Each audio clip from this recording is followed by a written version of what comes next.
Je vous salue tous dans le puissant nom de Jésus-Christ. Notre exhortation de ce matin a pour titre « Lève-toi et jette ton manteau ». Amen. Lorsque nous traversons une situation difficile, nous désirons que Dieu intervienne en notre faveur. Nous devons savoir que Dieu est toujours prêt à intervenir et que c'est notre attitude de foi et de détermination qui pousse parfois Dieu à intervenir rapidement. Nous prenons comme texte de base Marc chapitre 10, du verset 46 au verset 53.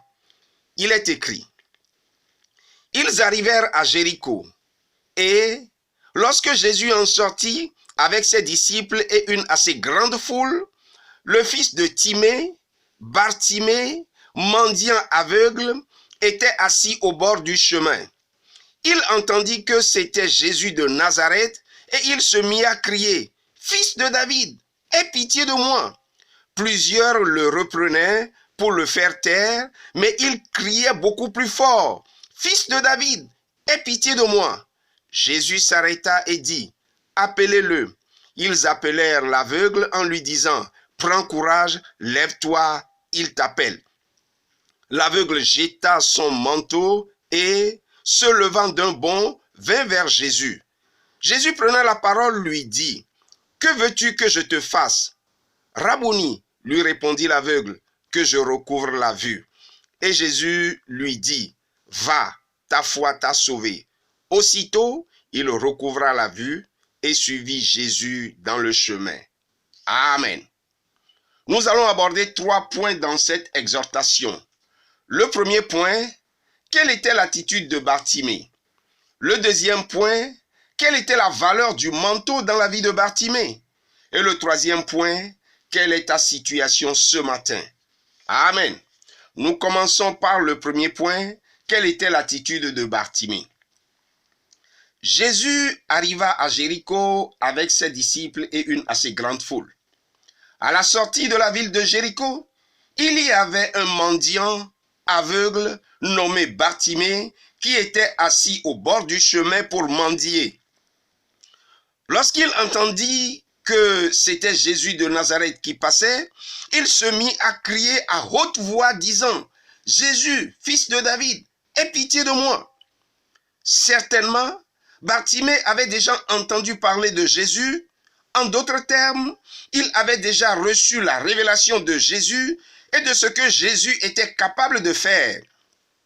Ainsi, lorsque la foule voulut le dissuader ou lui faire croire que son cas était désespéré, il continuait à crier encore plus fort et avec beaucoup plus de détermination. Nous pouvons nous poser une question ce matin. Jésus pouvait-il rester insensible à une telle situation? Bien sûr que non. Alors Jésus s'arrêta et dit: « Appelez-le. » À la surprise générale, cette même foule qui, quelques minutes auparavant, essayait de dissuader Bartimée, changea d'attitude pour l'encourager. Fort de cette nouvelle donne, l'aveugle se leva d'un bond, jeta son manteau et vint vers Jésus. Amen. Nous passons au deuxième point. Quelle était la valeur du manteau dans la vie de Bartimée? Rappelons que Bartimée était un mendiant aveugle. Son manteau était son habit et sa couverture la nuit et en temps de fraîcheur. Donc pour lui, le manteau avait une grande valeur pour son existence. Pourquoi l'a-t-il jeté? Bartimée savait qu'il n'en aurait plus jamais besoin puisque Jésus, le Fils de Dieu, à qui rien n'est impossible, l'appelait. Et lorsque Jésus lui posa la question de savoir ce qu'il voulait, il répondit sans hésiter: « Que je recouvre la vue. » Jésus lui dit: « Va, ta foi t'a sauvé. » Aussitôt, il recouvra la vue et suivit Jésus dans le chemin. Amen. Nous passons au troisième point. Quelle est ta situation ce matin?